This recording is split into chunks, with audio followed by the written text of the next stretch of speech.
আজ আমি আপনাদেরকে দেখাবো বৃদ্ধ ভাতা, বিধবা ভাতা এবং মানবিক ভাতা খুব সহজেই স্ট্যাটাস কিভাবে চেক করবেন আপনার মোবাইল ফোন দিয়ে। তো ঠিক আছে, আর দেরি না করে চলো শুরু করি। তো প্রথমে কি করবেন, প্রথমে আপনাদের ব্রাউজারে আসবেন। আমার কাছে যেরকম গুগল আছে, আমি গুগলে চলে এলাম। ঠিক আছে, গুগলে আসার পরে এখানে সার্চ বারে ক্লিক করবেন। ক্লিক করার পরে এখানে লিখবেন SAMARTH, সমর্থ লিখে সার্চ করবেন। আমি সমর্থ লিখে নিলাম, আমি সার্চ করে দিলাম। সার্চ করার পরে এরকম একটা ড্যাশবোর্ড খুলে যাবে। এবার এটা যদি না খুলে, এই ড্যাশবোর্ডটা যদি না খুলে, মনে করেন যে আপনার কাছে প্রথমে সমর্থ লিখলেন SAMARTH, সমর্থ লেখার পরে মনে করেন এটা কেটে দিই। প্রথমে আমি সমর্থ লিখলাম, সমর্থ এরকম আপনার কাছে খুললো মনে করেন। তো প্রথমে যে ওয়েবসাইটটা আছে ওখানে ক্লিক করবেন। ক্লিক করার পরে এরকম খুলে যাবে।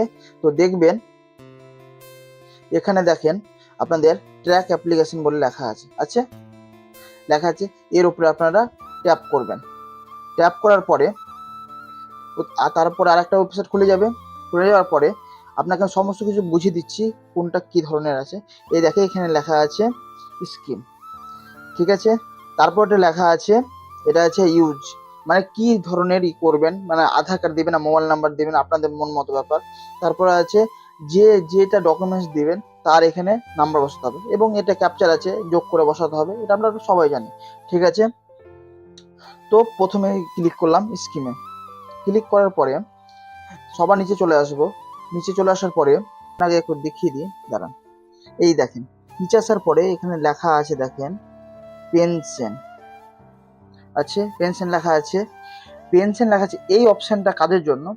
যাদের বিধবা ভাতা, যাদের স্বামী নাই, মারা গেছে, কম বয়সে মারা গেছে এবং 60 বছর পূর্ণ হয়নি, তাদের জন্য এই স্কিমটা, যাকে বলে বিধবা ভাতা। তার উপরে রয়েছে ওল্ড পেনশন, ঠিক আছে। ওল্ড পেনশন মানে হচ্ছে যাদের বয়স 60 বছরের উপরে হয়ে গেছে, তাদের জন্য এই অপশনটা ক্লিক করবে। তার উপরে রয়েছে মানবিক। মানবিক কাদের জন্য? যাদের জন্মগত হ্যান্ডিক্যাপ, যাদের একটু জন্মগত আছেন, ঠিক আছে, তাদের জন্য এই মানবিক অপশনে ক্লিক করবে। তো আমার কাছে যে অপশনটা রয়েছে আমি সেই অপশনটা ক্লিক করব। আমার মনে করেন যে আমার বয়স 60 বছর পেরিয়ে গেছে, তাই জন্য আমি 60 বছরের অপশনটাতে আমি ক্লিক করলাম।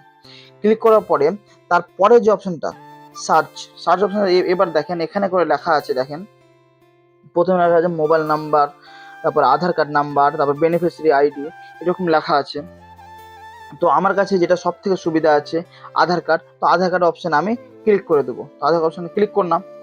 ক্লিক করার পরে তারপরে এখানে আধার কার্ড নাম্বারটা আমি বসিয়ে দেবো। তো আমার কাছে যেটা আছে ওটা আধার কার্ড নাম্বার আমি বসিয়ে দিলাম। বসিয়ে দেওয়ার পরে এখানে আছে, এখানে করে লেখা আছে, দেখেন ক্যাপচার।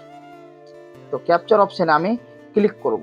ক্যাপচার অপশনে ক্লিক করার পরে এখানে করে ক্যাপচার অপশনে ক্লিক করলাম। পরে এবার দেখেন 13+4 যোগ করতে বলেছে। তো 13 যোগ, মনে করেন আমি যোগ পারি না, ধরে অন্য কিছু যোগ করব। তো আরও অনেক কিছু আছে, ক্যাপচার ক্লিক করে 27+1, তো 28, সবাই জানে এটা। তো আমি 28-এ ক্লিক করলাম। ক্লিক করার পরে এখানে একটা ড্যাশবোর্ড ওপেন হবে। তো ওখানে আপনি দেখতে পাবেন যে আপনার স্ট্যাটাস কেমন কি রয়েছে না রয়েছে, ঠিক আছে, সেখানে সব কিছু দেখতে পাবেন। তো আমার যদি এই ভিডিওটা ভালো লেগে থাকে তো আপনার সবাই আমাকে লাইক করুন, সাবস্ক্রাইব করুন, ঠিক আছে। তো আজকের মতো এইটুকু বন্ধুরা।